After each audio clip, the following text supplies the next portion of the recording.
시청자 여러분 안녕하십니까? 지난해 코로나19 여파로 교육 현장에도 많은 변화가 생겼습니다. 개학이 여러 차례 연기되었고 학교 수업도 사상 처음 온라인 공간에서 이루어졌습니다. 코로나를 계기로 공교육 현장의 디지털화가 한층 앞당겨진 셈인데요.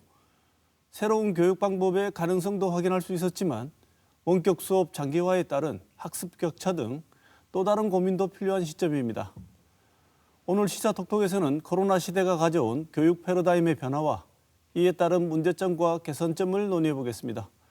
먼저 오늘 나와주신 패널 세 분을 소개하겠습니다. 정병우 대구시 교육청 초등교육과장 나오셨습니다. 어서 오십시오. 반갑습니다. 정성수 대구교대 교육학과 교수 나오셨습니다. 어서 오십시오. 안녕하십니까. 임성무 정교조 대구지부장 나오셨습니다. 어서 오십시오. 네, 반갑습니다. 네.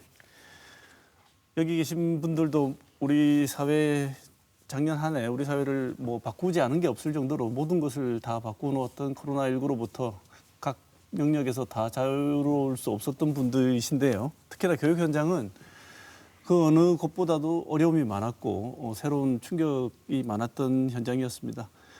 한 일각에서는 교육 현장이 이렇게 심각한 충격과 변화가 온 것이 무척 힘든 일이기도 하지만 다른 한편으로 생각해 볼 때에는 기존 교육과는 다른 새로운 패러다임으로 전환을 할 수밖에 없는 우리가 선택하지는 않았지만 할 수밖에 없는 상황을 만들어냈다고 하는데 간략하게 작년 1년간의 코로나 상황이 만들어낸 교육 현장의 모습들에 대해서 먼저 말씀을 듣고 토론을 시작하도록 하겠습니다. 먼저 가장 교육 현장, 초등교육 현장에 가까이 계신 임 선생님 먼저 말씀 주시죠.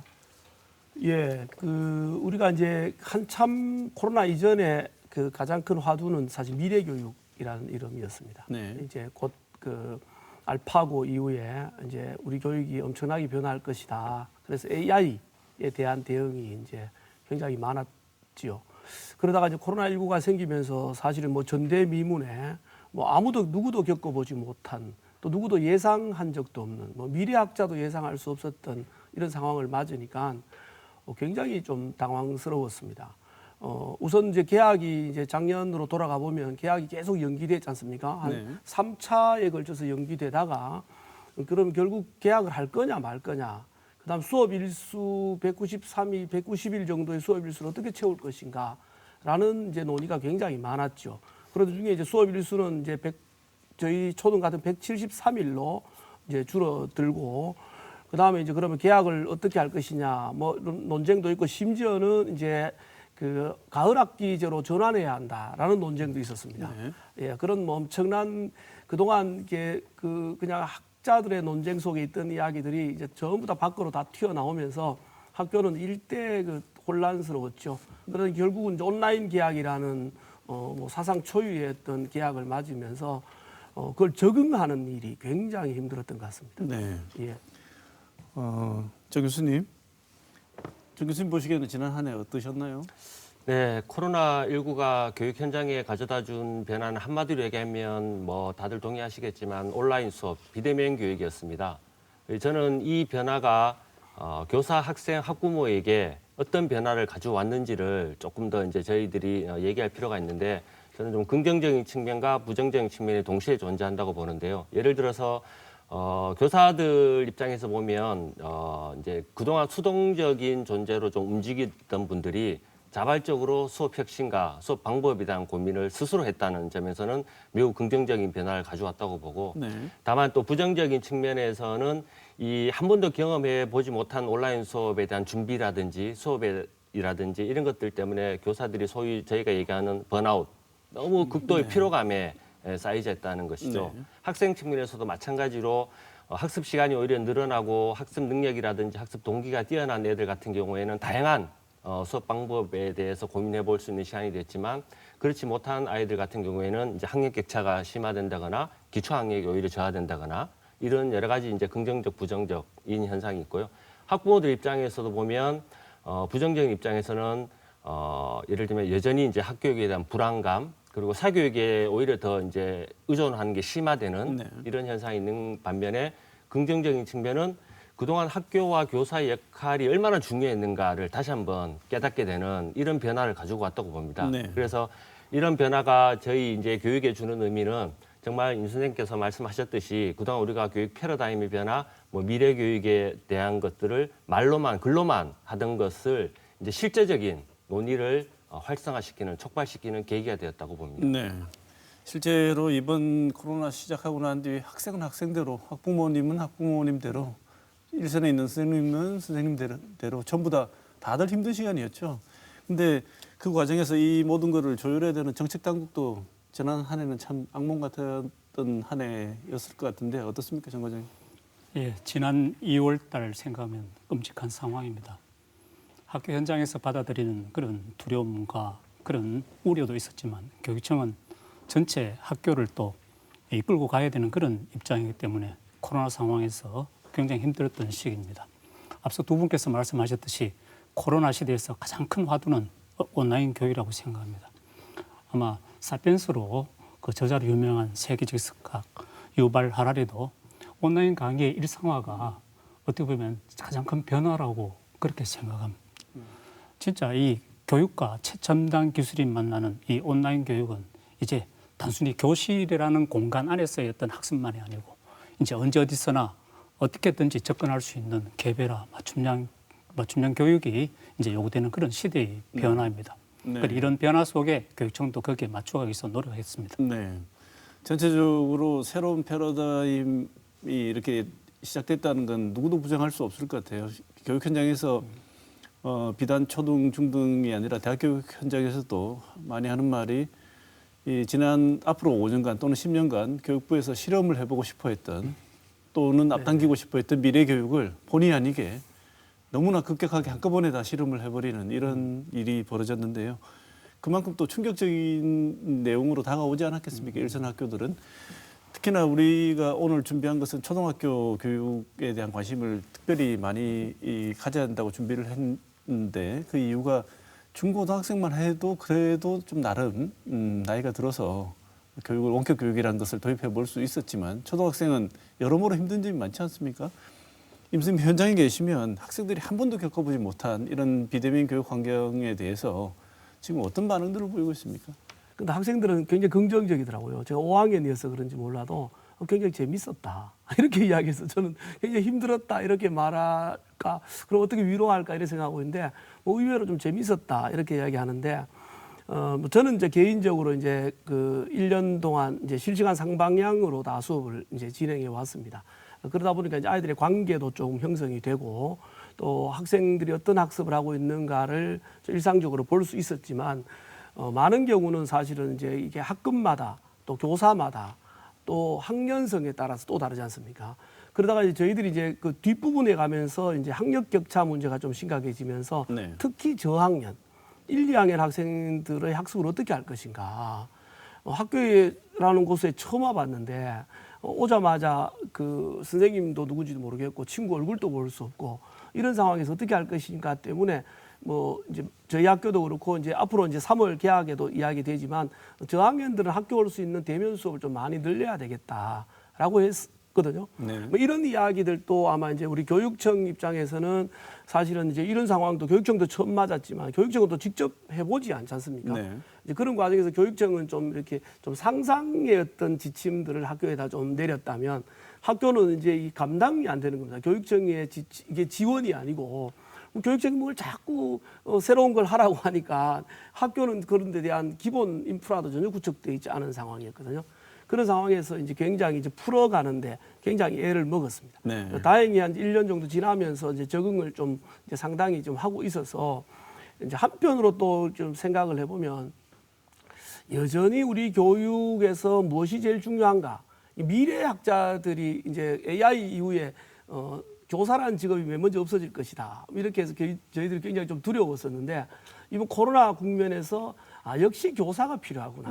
네. 역시 관계가 중요하구나. 아무리 뭐 에듀테크를 한다든지 뭐 로봇이 와서 수업을 하든지 뭐 딥러닝을 하든지 관계없이 적어도 우리 초등학교에서는 관계가 제일 중요하다라는 네. 생각을 좀 확실히 인식시켜 준 것 같아요. 네. 네. 다행입니다. 초등학교 선생님들은 없어지지 않고 계속 직업이 남아 있을 것 같다고 하지만 그 없어질 직업 중에 교수하고 네. 중고등학교 선생님은 여전히 위험하다고 합니다. 그러게 말입니다. 그래서 이번에 그 특징을 더 잘 보여준 것 같은데요. 네네. 이런 상황에서 지금 학생들은 그나마 적응하는 모습을 보여주고 있는데 학부모님들 같은 경우에는 여전히 이 온라인 교육이라는 것에 대해서 사실은 학교가 교육을 부차적으로 공교육이 떠받쳐주는 거고 모든 교육은 일선 학부모님 가정에서 먼저 시작돼야 되는데도 불구하고 실제로 학교 보내놓고 나면 학교에 교육을 맡기고 우리는 잊어먹고 다른 일을 해서 이제 애들을 다른 방법으로 키우는 것에 대해서 고민을 하는 게 맞다고 이제 익숙해진 부모님들이잖아요. 지금 대부분. 그래서 이렇게 돼서 최근에 갑자기 교육에 대한 부담이 다시 집으로 넘어오는 상황이 벌어지니까 온라인 교육을 하고 있음에도 불구하고 아마 부모님들께서 도대체 이게 뭐 하는 거냐, 교육청은 뭘 하고 학교는 뭘 하는 거냐 이런 어떤 문제 제기, 민원 이런 것들이 좀 있었을 것 같은데 과장님 학부모님들로부터 민원 같은 게 많았습니까? 많았죠. 뭐 어떻게 보면 교육적인 민원도 있고 또는 방역에 대한 민원, 뭐 크게 두 가지로 나눌 수 있는데 이제 제일 큰 거는 학생들의 교육에 대한 문제죠. 이제 초창기에 사실은 여러 가지 콘텐츠나 이런 것들이 부족으로 인해서 단순 동영상을 시청하거나 또는 과제 제시에 따라 과제 해결하는 정도로 되다 보니까 선생님들에 대한 어떤 피드백도 안 되다 보니까 부모들은 불안할 수밖에 없고 이렇게 해가지고 학습이 되겠나 하는 그런 민원들도 많았습니다. 네. 지금 그러면 여러 가지 문제 중에 제대로 교육할 상황이 안 돼 있는데 온라인 수업이라는 이름으로 어쨌든 학교는 못 오게 하고 이런 수업이 진행되다 보니까 당연히 드는 질문이 그럼 지금 대구 교육, 초등학교 교육 같은 경우에 특히 온라인 교육이 진행될 만큼 혹은 온라인 교육과 출석 수업이 병행될 만큼의 시스템이 갖춰져 있나 이런 질문이 생길 수밖에 없는데요. 실제로 과장님 보시기에는 그런 인프라는 충분히 갖춰져 있다고 보십니까? 네, 한마디로 말씀드리면 지금 가정이나 학교에서나 그런 인프라는 충분히 갖춰져 있다라고 볼 수 있겠습니다. 네. 하나의 예로 작년 4월 달에 집에서 스마트 기기가 없어 수업을 못하는 학생들을 위해서 16,000여 대의 스마트 기기를 저희들이 대여한 바도 있고요. 그다음 인터넷 통신망이 없는 4,800여 가구에게는 인터넷 통신비를 지원하는 등 여러 가지 실제적인 노력들을 많이 해왔습니다. 네. 100% 만족을 한다는 것은 불가능하겠지만 현장에 계신 임 선생님 보시기에 그래도 어느 정도 인프라가 돼 있다고 보십니까? 이제 작년 같은 경우는 이제 대표적인 게 이제 와이파이가 이제 학교에 이제 갖추어져 있지 않아서 그다음에 이제 그 필요한 그 기기들이 이제 장비가 잘 없었던 거죠. 그래서 굉장히 혼란을 겪다 보니까 이제 뭐 개인적인 어떤 역량이 있는 교사나 준비한 교사에게는 이제 그런 부분들이 갖춰지지만 그렇지 않은 경우에는 굉장히 혼란스러웠거든요. 그러다 보니까 아까 뭐 이학습터라든지 뭐 EBS 컨텐츠를 주로 올려놓고 하다 보니까 이제 학습 관리에 굉장히 학부모들이 좀 두려움을 겪었던 거죠. 이게 학습을 하는 건지 뭐 하는 건지 뭐 이런 경우다. 이게 그래서 이제 지금 이제 교육부나 교육청도 이제 실시간 상방향으로 이제 좀 갔으면 좋겠다라고 하고 유도를 하고 있죠.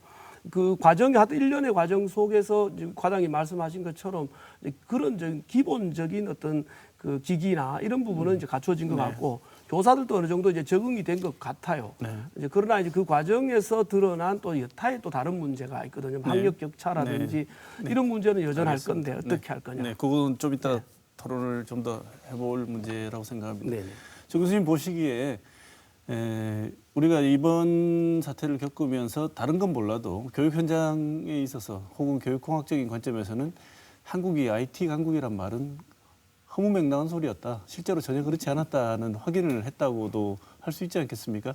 실제로 하고 있으면 뭐 이 인프라가 안 갖춰져 가지고 쌍방향 수업을 하라고는 하는데 수업이 될 수 있는 인프라가 우리는 IT 강국이라서 될 줄 알았는데 오히려 다른 나라보다도 전혀 준비가 안 된 상황이었다는 걸 확인했다는 그런 지적들을 본 적이 있는데 전문가로서 보시기에 인프라가 지금은 어느 정도 준비가 다 돼가고 있는 상황이라고 보십니까? 글쎄 저는 좀 생각이 다른데요. 네.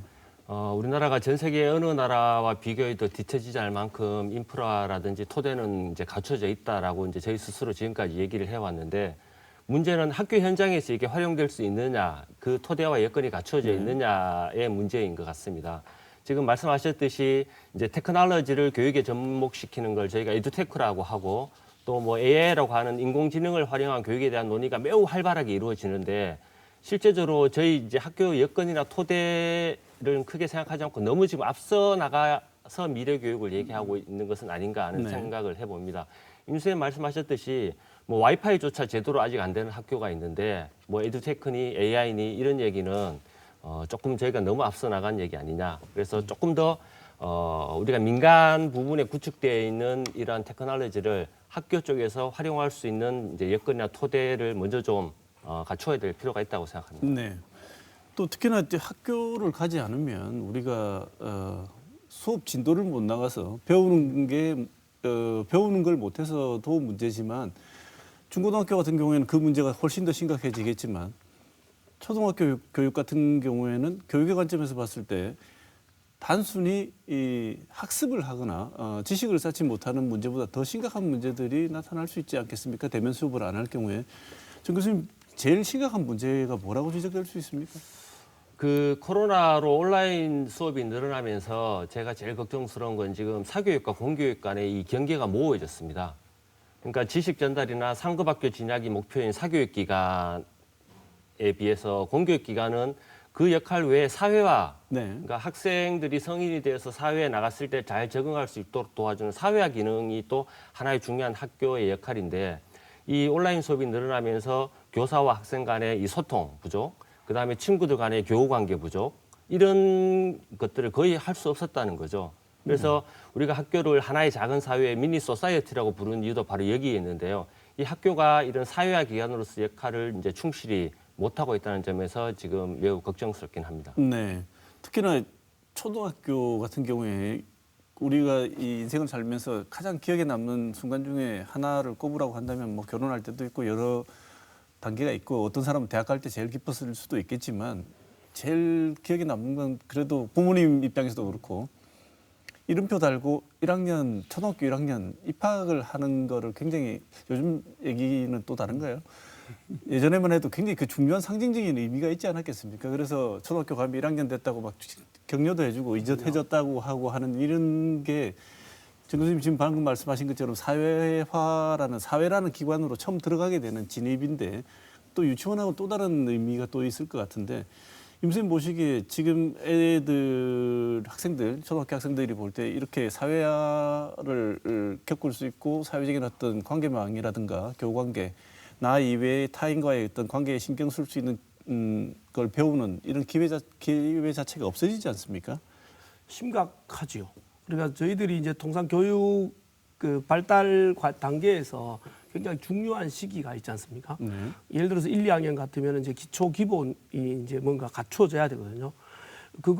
제가 이제 5, 6학년 되는 친구들 중에서 이제 학습이 굉장히 떨어지거나 문제 행동을 하는 친구들을 가만히 살펴보면 아주 저학년 단계에서 그 겪어야 될, 배워야 할 것들을 제대로 배우지 않은 친구들을 한 5, 6학년 단계에서 다시 설명을 해도 굉장히 어렵습니다. 그건 이제 그 시기에 이제 뇌 발달에 영향을 미쳤다라는 거지 않습니까? 초등학교 3, 4학년 같으면 이제 감수성이 굉장히 예민할 때거든요. 그리고 뭐든지 아주 잘 받아들이는 그런 시기인데 이제 우리가 많은 교육에서 이제 체험 교육이 거의 사라졌지 않습니까? 네. 관계가 사라지고. 네. 그래서 이건 앞으로 이제 과제입니다. 사실은 앞으로 이게 모든 수업이 대면으로 갈지 또 온라인과 대면이 섞여서 이제 갈 것 같은데 그러면 지금까지 우리가 체험 학습을 한다고 할 때 대부분 다 이제 학년 규모로 했지 않습니까? 그럼 이거를 이제 잘라야 되죠. 잘라서 뭐 너댓 명씩 가서 관계를 맺는다든지 어떻든 저희들이 관계가 중요하다면 어떤 상황에서든 관계를 만들어 주는 것이 굉장히 발달 단계에서 중요한 거거든요. 그럼 원래 우리가 만약에 교육에서 고민을 좀 해야 된다면 기존에 이제 학교를 오느냐 안 오느냐, 뭐 온라인에서 출석을 관리하느냐라는 이런 문제를 넘어서서 이제는 교육의 어떤 본질적 측면에서 교수님 말씀하신 그 관계나 발달이나 성장, 뭐 전인적인 어떤 이런 성장에 맞추어서 지금 어떻든 이 아이들에게는 그것이 이제 빠지지 않게 해줘야 되지 않습니까? 결정적으로. 그렇다면 우리가 이제 거기에 대한 토론이나 그런 고민, 그게 이제 아까 말씀하신 교육에 대한 패러다임의 어떤 변화인 것 같아요. 네. 학습이 도대체 뭐냐 하는 데 대한 고민을 좀 토론을 했으면 좋겠는데 타시도교육청은 이런 부분에 대한 활발한 토론들이 막 일어나고 전문가들의 의견이 있는 데 비해서 우리 대구교육청은 좀 그런 부분에서 경북도 마찬가지입니다. 그런 부분에 대한 활발한 토론들이 좀 없었다. 네. 좀 늦지만 지금이라도 도대체 이 코로나나 이 원격 수업 또 뭐 AI로 갈 때 우리 아이의 발달에 어떤 영향을 미칠지 거기에 대해서 어떤 준비를 해줄지에 대한 좀 공론화 과정이 좀 필요하다 네. 그런 생각은 듭니다. 네, 단순히 그 지식을 배우는 게 학교가 아니기 때문에 특히 초등학교는 그렇기 때문에 그런 부분에서 좀 더 공론화 과정이 더 필요하다고 하셨는데 이 점은 좀 이따가 우리가 대책 얘기할 때 교육청 입장을 좀 더 들어보기로 하고요. 가장 아까 정 교수님 지적하신 문제 중에 이런 상황 중에서 지금 현 상황에서 가장 문제로 지적되는 것 중에 하나가 뭐냐면 학력 격차라고 말씀을 하셨습니다. 먼저 학력 격차가 어떤 문제를 지니고 있는지 정 교수님 먼저 말씀을 듣고 현장에서 학력 격차가 실제로 어떻게 벌어지고 있는지는 그다음에 임 선생님 말씀을 또 듣고 이것을 극복하기 위해서 지금 교육청에서는 어떤 대책을 마련하고 있는지 이 순서대로 말씀을 한번 들어보도록 하겠습니다. 먼저 정 교수님께서 학력 격차가 어떤 상황이고 어떤 문제가 발생할 수 있는 것인지 먼저 말씀 좀 주십시오. 아직 제가 파악하기로는 학력 격차에 대한 객관적인 실증적인 데이터는 많지 않은 것 같아요. 이제 다만 이제 국책기관이나 이제 개인 연구자들에 의해서 설문조사 결과를 좀 살펴보면 교사의 한 70% 정도는 학력 격차가 심화되고 있다라고 생각하고 있고 또 학부모님들도 한 60% 이상이 학력 격차가 심화되고 있다라고 이렇게 생각을 하고 있는 것 같습니다. 근데 이 학력 격차로 인해서 이제 발생하는 지금 이 학력 격차 현상을 저희 학자들은 이제 모래시계형이라고 표현을 하고 있어요. 네. 그러니까 중간이 없다라는 거죠. 근데 이런 학력 격차가 왜 발생했느냐에 대한 이제 원인 파악이 필요한데 저는 이제 개인적인 요인, 그다음에 가정 경제적인 요인, 그다음에 사회 제도적인 요인으로 좀 이제 설명을 드리고 싶은데 개인적인 요인은 무엇보다도 이제 학생 개인 학습 능력, 이제 자기 주도적인 학습 능력이고 그다음에 학습 동기죠. 근데 이것들이 이제 또 가정 경제적인 배경에 의해서 이제 더 심화되는 거죠. 네. 그다음에 이제 사회 제도적인 요인이라고 한다면 이제 역시 학교 교사인데 지금 기존의 이런 이제 개인적인 요인이나 가정 경제적인 요인을 학교라는 요인, 사회 제도적인 요인이 이제 완충적인 역할을 해줬는데 코로나 때문에 개인 요인, 가정 경제적인 요인에 의해 학력 격차가 더 심화되도록 지금 학교가 완충 역할을 못 하다 보니까 그래서 앞으로 이제 저희의 고민은 이 학교가 이 개인 요인과 가정 요인에 의해서 학력 격차가 심화되는 걸 어떻게 줄여 나갈 수 있을까에 대한 고민을 해야 될 것 같습니다. 네, 임 선생님 학교 현장에서는 어떻습니까? 지금 이제 저희들이 이제 교육 과정이라는 걸 학교가 갖고 있지 않습니까? 나는 이제 뭐 목표가 있고 그다음 어떤 내용으로 어떤 방법으로 가르칠 것인가라는 교육 과정이 있는데 이 교육 과정은 이제 190일 수업을 할 때 맞춰져 있는 내용이에요. 네. 그거를 이제 수업 일수를 이제 173일로 이제 줄이면서 학습 양은 전혀 줄지 않았던 거죠. 교육 과정의 변화는 전혀 없었던 거거든요. 네. 저희들이 이제 거기에 맞춰서 일찌감치 이제 시도 차원의 교육 과정, 뭐 학교 차원의 교육 과정, 아니면 교사 차원의 교육 과정이 좀 활발하게 일어났다면 거기에 맞춰서 우리가 학습 양을 조절하고 해야 되는데 이제 학력 격차라는 문제도 여기서 발생한 것 같아요. 가르쳐야 될 내용은 딱 정해져 있잖아요. 이거를 이제 다 가르쳐야 되는데 교사에게는 이제 진도라는데 이제 매이게 됩니다. 네. 이걸 안 가르치면 왜 안 가르쳤냐 그러고 그러니까 이게 진도로 막 가다 보면은 아까 그 학습 그 온라인 학습 환경에서 얘 가지고 학습을 하고 있는 건지 학습이 어느 정도 이루어졌는지 평가도 할 수 없고 네. 또 확인도 잘 되지 않아요. 이제 이런 문제가 발생하기 때문에 이제 앞으로 이런 것들이 계속 된다면 저희들이 이제 수업 일수를 어떻게 조정할 것인가, 교육 과정의 학습 양을 어떻게 조절할 것인가, 그 다음에 학력에 정말로 우리가 핵심 역량이라고 계속 가르쳐야 한다고 이야기하는데 그 핵심 역량을 어떻게 우리가 판단하고 길러줄 수 있는가라는 고민을 학력에 대한 고민을 좀 새로 해야 된다 네. 이런 생각이 좀 듭니다. 네. 정 과장님 그러면 이런 지적들에 대해서도 고민이 많으실 것 같은데 어떻게 교육청에서는 생각하고 계십니까? 예, 저희들도 많은 고민을 하고 있습니다. 앞서 우리 임성무 지부장님께서 학교 현장과의 소통이 많이 부족하다는 말씀드렸는데 저희들도 더 많은 그런 의견을 수렴하기 위해서 노력하고 있고요. 지금 그 학력 격차 부분은 이 코로나 상황 속에서 많은 사람들이 우려하고 있는 부분입니다. 저희들 그 부분을 최소화하기 위해서 나름대로 저희들이 제일 중요한 것은 지금 말씀하셨듯이 아이들 상태가 어떤지를 모르는 상황입니다. 그래서 3월 초 학기 초가 되면 바로 아이들의 진단 평가를 통해서 그 아이들이 무엇이 문제가 있는지 파악을 통해서 거기에 맞는 내부 또는 외부 전문가들을 활용한 개별적인 처방이 이루어질 수 있도록 노력할 계획입니다. 그리고 지금까지 우리도 노력해 왔지만 그 학생들이 코로나 시대에 갖춰야 할 가장 기본적인 학습 개념이라든지 내용들이 지금 부족한 상황입니다.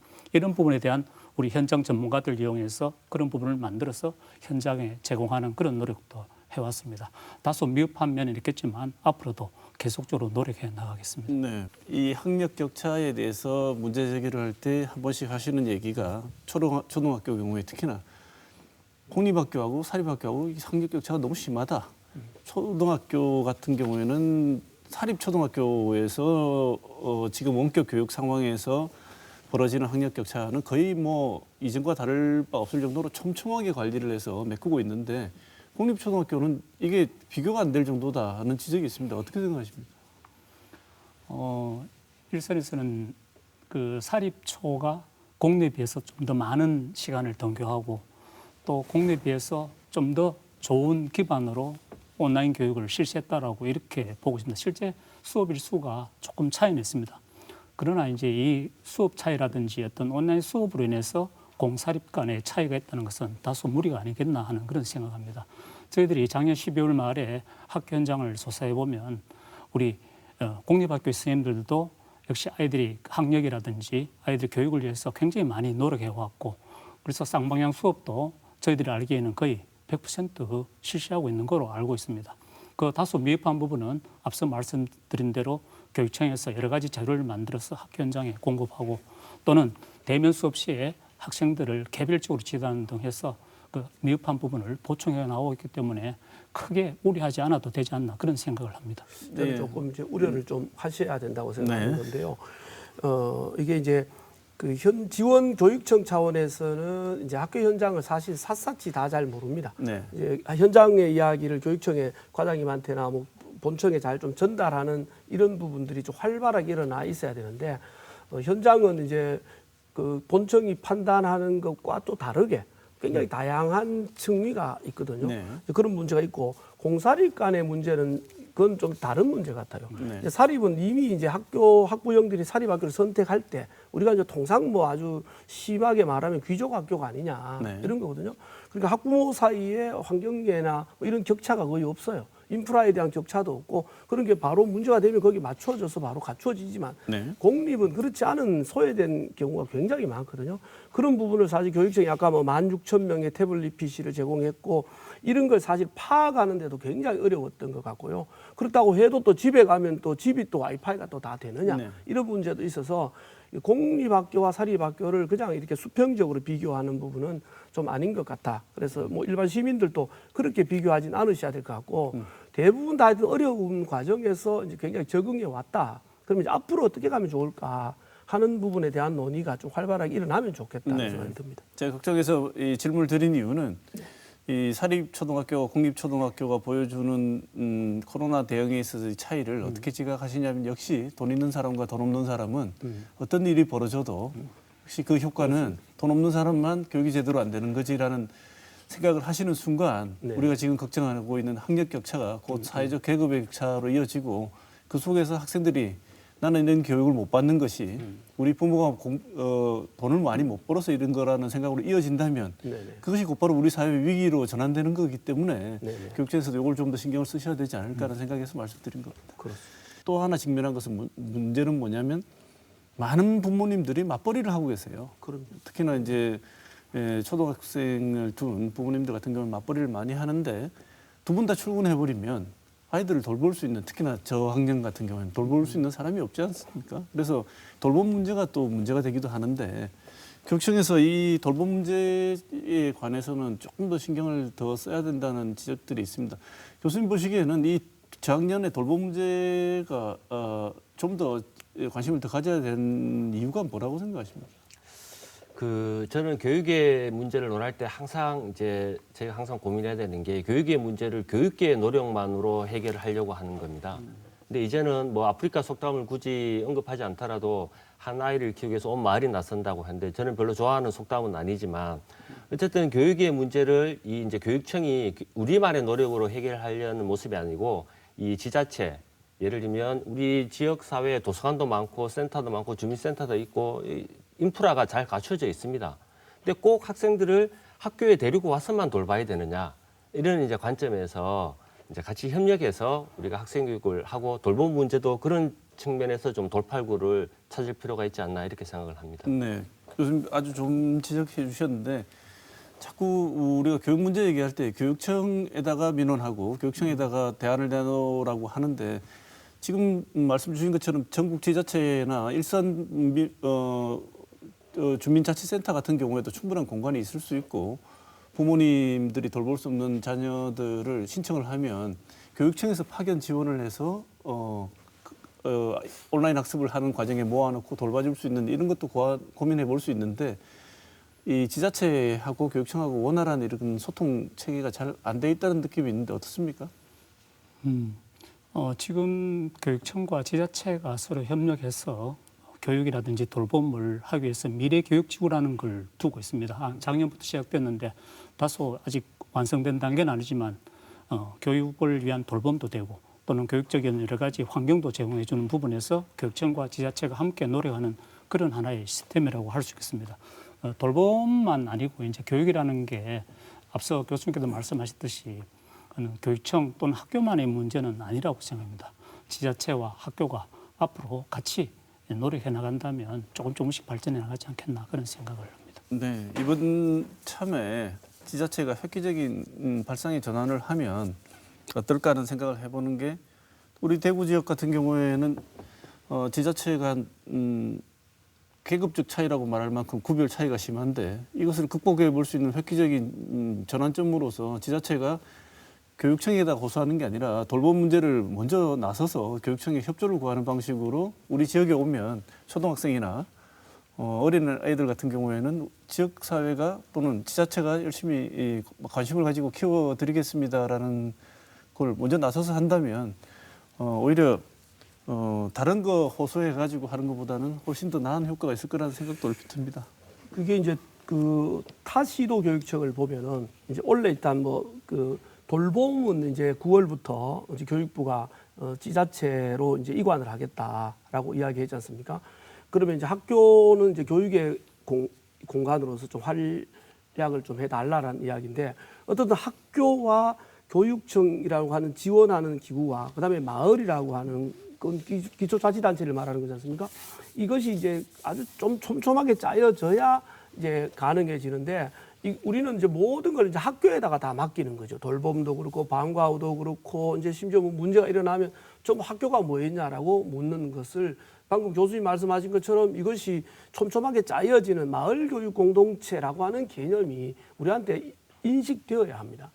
이제 타시도 같은 경우는 이제 마을 교육 공동체 부분을 굉장히 중요하게 다뤄서 우리 교육이 그 학생들의 삶을 놓고 보면은 이 삶의 교육 과정으로 보면은 학교가 해야 될 역할, 돌봄이 해야 될 역할, 뭔가 부모가 해야 될 역할 이런 것들이 잘 논의되고 그런 방향으로 우리 교육이 가야 하는데 우리 교육을 지나치게 이제 학교, 학습, 학력 뭐 이런데 너무 맞춰져 있다라는 거죠. 그래서 우리 미래 교육으로 크게 패러다임의 변화가 필요한 시점이 아니냐. 네. 예. 그럼 어디에서 문제가 생길지 우리가 알 수가 없지 않습니까?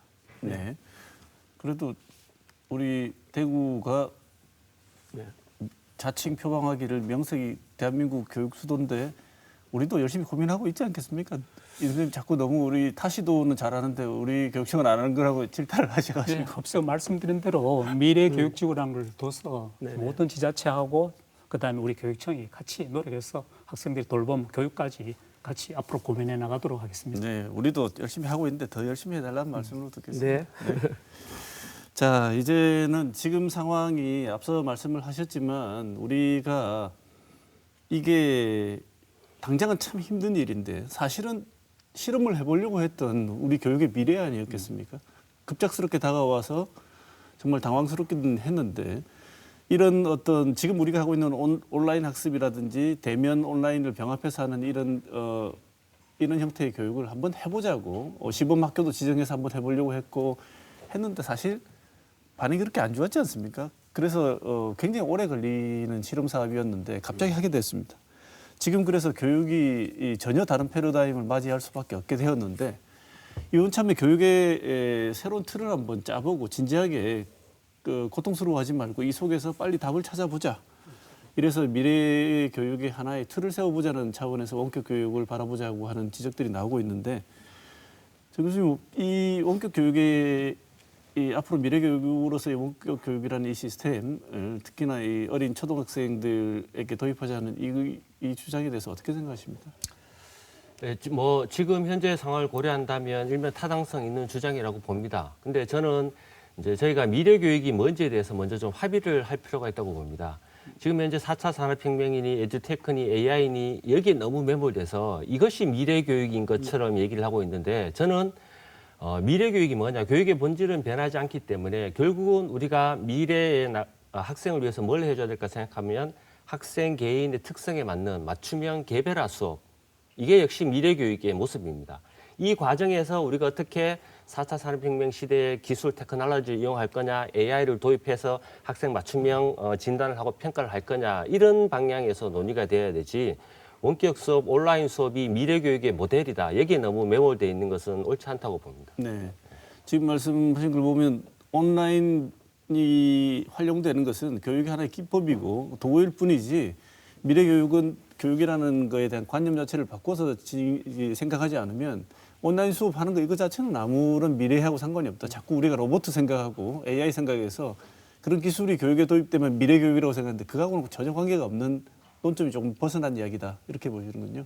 그래서 일각에서 또 얘기하기를 지금 같은 상황이라는 건 뭐냐면 지금 같은 학생 수를 가지고는 2015 교육과정이라든지 새로 바뀐 교육의 미래에 대해서 교육부가 고민하고 전문가들이 내놓은 것을 실현하는데 맞지 않다고 얘기하는데 선생님 현장에 보시기에 지금 학생 수와 미래 교육 이런 걸 전반적으로 생각해 봤을 때 온라인 수업에 대해서는 어떻게 생각하십니까? 저희들이 이제 단적인 예를 드는 것이 이 코로나 이 국면에서도 과학고등학교는 늘 등교를 했다는 거잖아요. 네. 학급당 학생 수가 15명이고 뭐 예산도 많지만 그럼 결국 교실에서 지금 뭐 대구도 큰 학교는 학급당 한 40명 정도 되는 학교도 있죠. 38. 예, 38명 정도 되는 학교. 저희 반도 26명인데 실제 사회적 거리를 둘 수가 없어요. 네. 없거든요.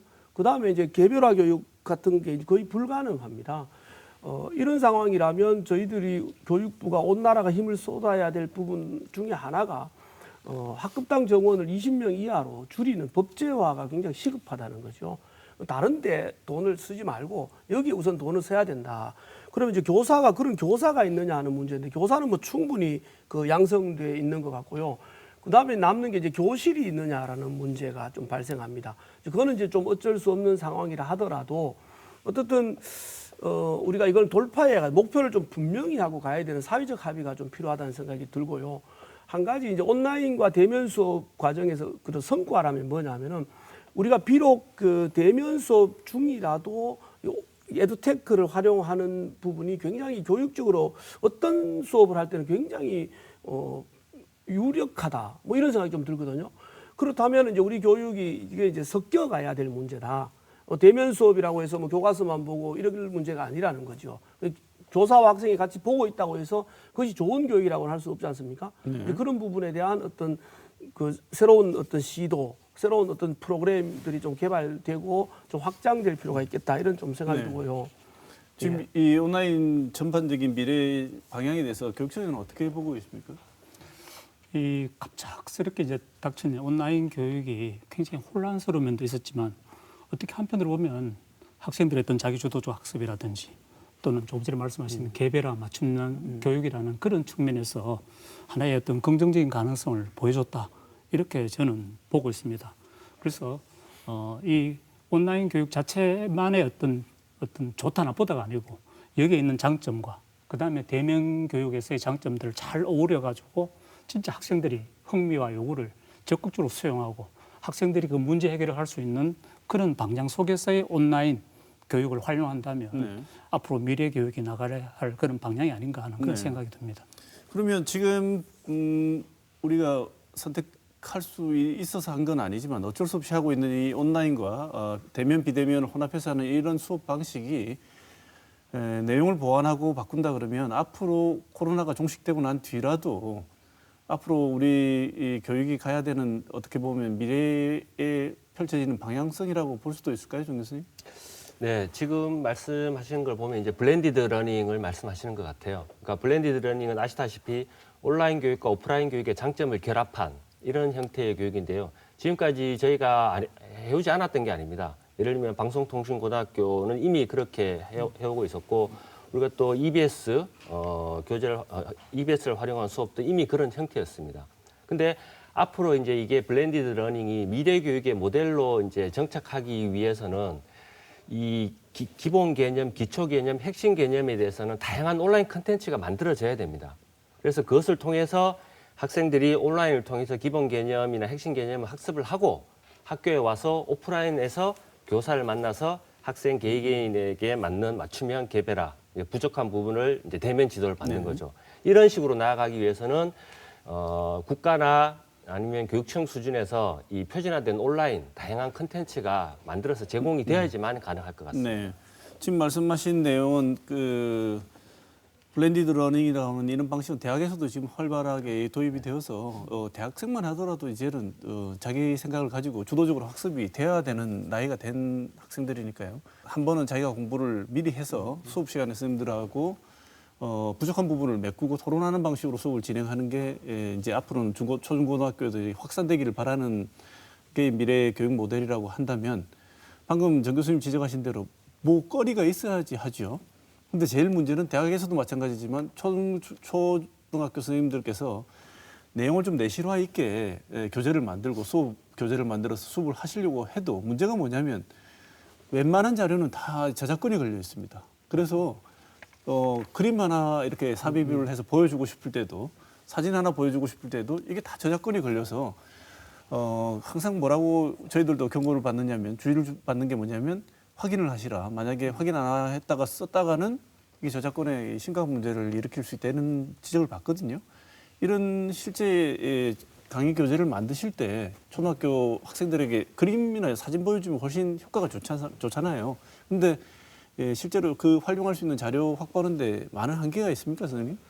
제일 큰 문제는 뭐 많은 텍스트나 자료들은 이제 그 오픈이 돼 있어서 활용하라고 이야기하죠. 또 교육적 활용에 대해서는 뭐 저작권 문제를 크게 걸지 않는데 저희들이 이제 유튜브라든지 뭐 이런 게에서 교사들이 컨텐츠를 개발해서 그것을 이제 공개할 경우에 이제 그걸 처음 만든 사람과 이제 그 이해관계가 이제 부딪히는 겁니다. 네. 그러다 보니까 이제 교사들이 이제 자기가 뭔가 사진을 찍고 자료를 만들고 이러기에 굉장히 또 많은 그 어려움이 생기는 거죠. 그래서 여기에 관해서는 이제 법이 개정이 될 수밖에 없습니다.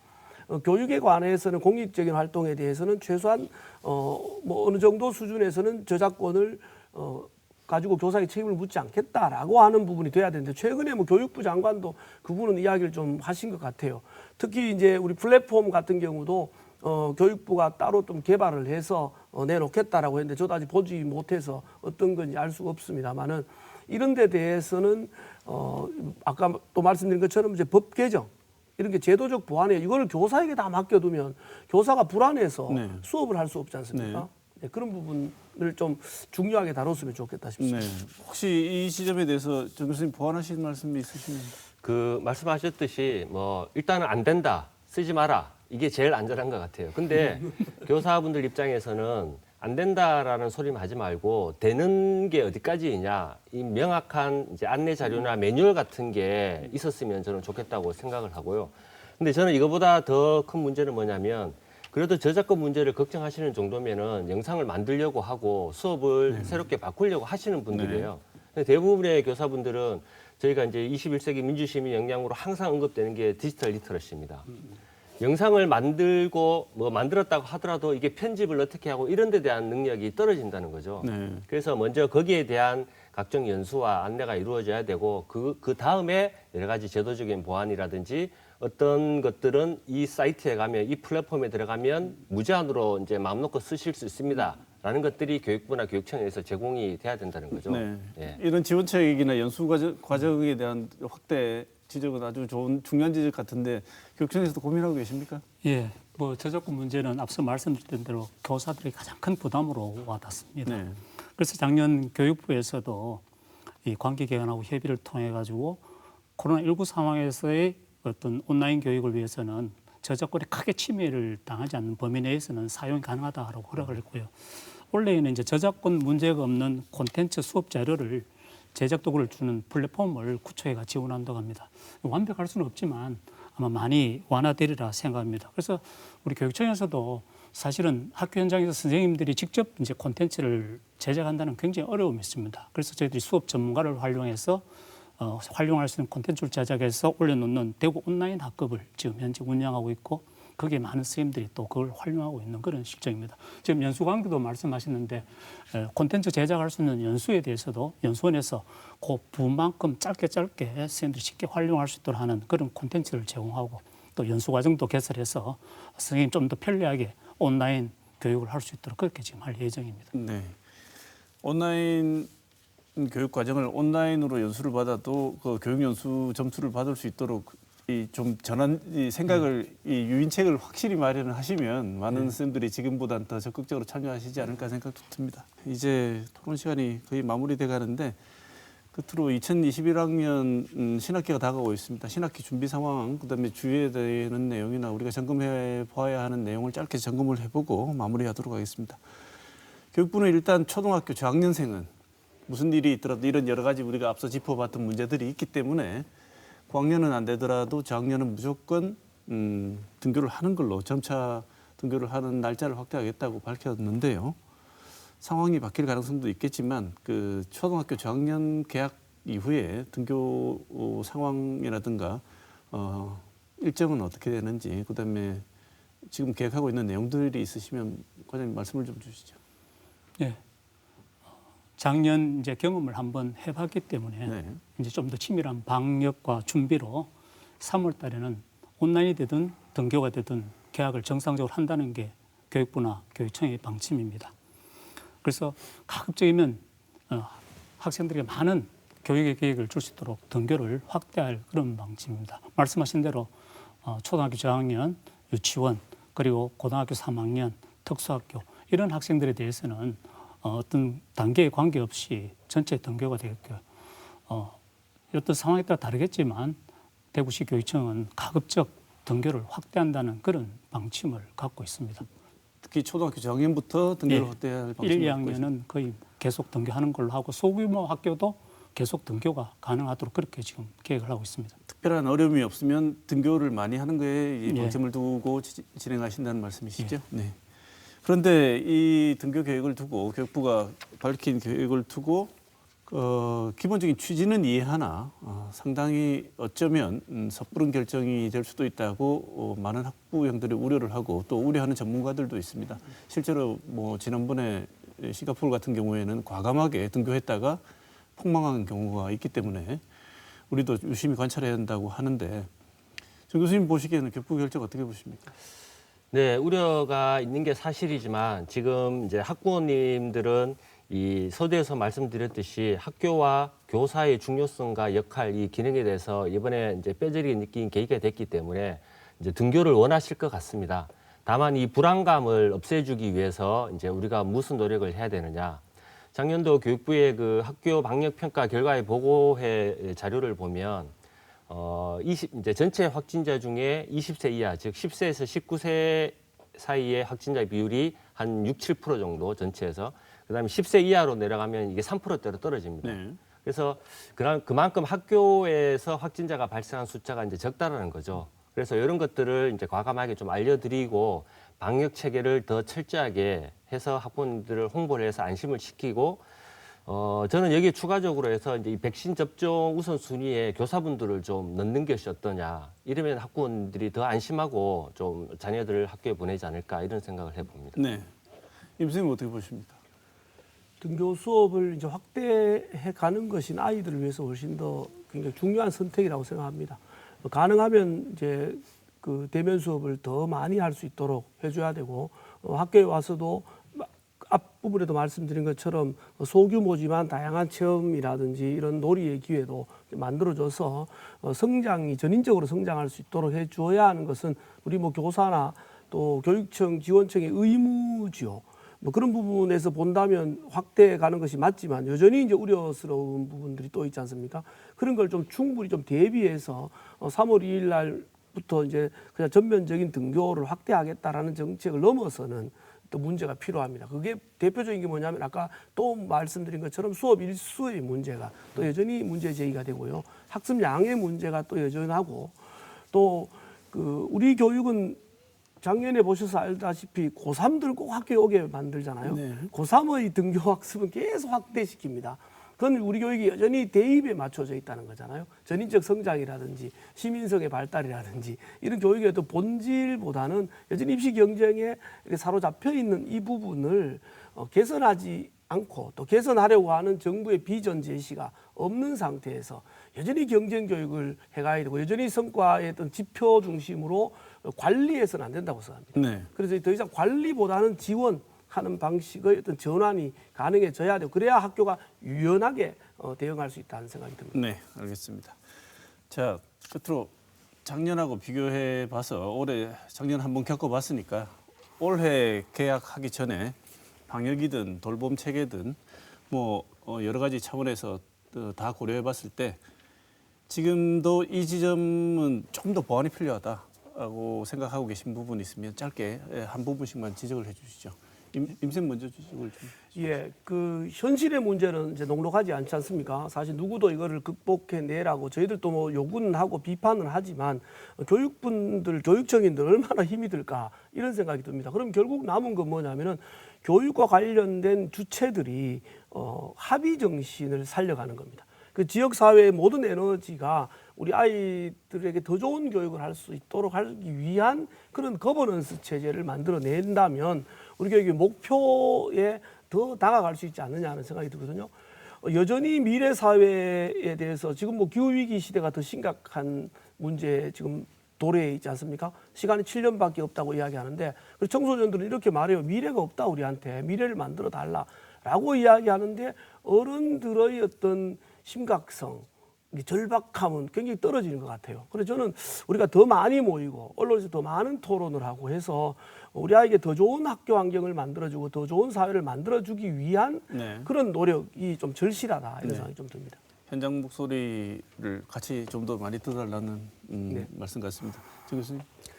저는 당장 이제 올해만 얘기를 한다면 방역, 뭐 학습 돌봄 이런 여러 가지 차원의 문제가 있지만 아직은 저희가 이제 불안감이 없어지지 않은 상황이기 때문에 올해는 특히 방역에 좀 더 초점을 맞추는 한 해가 됐으면 좋겠고 이 부분에 조금 더 교육청의 예산 투입이 됐으면 좋겠다고 생각을 합니다. 네, 방역에 조금 더 초점을 더 맞춰달라.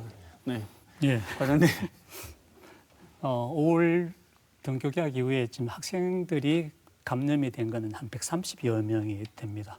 그런데도 불구하고 방역 수칙을 지키지 않아서 학교 내에서 집단 감염이 일어난 거는 한 건도 없다는 점에서 네. 학교 현장의 계신 선생님들 그리고 또 우리 학교에서의 방역 체계는 잘 갖춰져 있다고 생각합니다. 지금 말씀하셨듯이 작년 한 해 학교에서 가장 필요한 게 뭔가라고 물었더니만은 이 방역 도우미들 좀 많이 해달라라는 그런 말씀이 있었습니다. 네. 그래서 저희들도 원래 75억 원의 예산을 지금 마련해가지고 학기 초에 학교에 내려보내서 학교 선생님들이 좀 더 편안한 가운데 아이들을 교육할 수 있도록 하는 그런 저희들 시스템을 갖추고 있고요. 그 외에도 좀 열화상 카메라든지 여러 가지 소독제 이런 부분에 대해서 충분하게 갖춰서 이제 학교가 안전하게 수업을 할 수 있도록 할 텐데 그것보다 이제 저 중요한 거는 우리 임지 부장님 이야기했듯이 학생들이 이제는 코로나 때문에 자꾸 위축해서는 안 된다고 생각합니다. 좀 더 많은 교육 활동을 할 수 있도록 하기 위해서 교육청에서도 아이들이 체험할 수 있는 그런 공간, 장소들, 프로그램들을 많이 만들어서 제공할 그런 예정입니다. 네. 학교를 닫으니까 비로소 학교가 보였다고 하지요. 학교가 우리에게 어떤 의미가 있었던 곳인지 특히 초등학교는 더 잘 보여주고 있는 것 같습니다. 준비되지 않은 사람들에게는 모든 것이 갑작스럽지요. 어쩌면 지금 우리가 직면하고 있는 교육의 환경은 이미 오래전에 예고된 상황이었는지도 모릅니다. 지금 당면한 문제를 해결하는 과정에서 일단은 가장 취약한 사람들을 염두에 두고 해결을 하고 이번 상황을 교육의 기본 체질을 개선하는 좋은 계기로 삼아야 될 것 같습니다. 시사톡톡 오늘 토론은 여기서 마치겠습니다. 고맙습니다.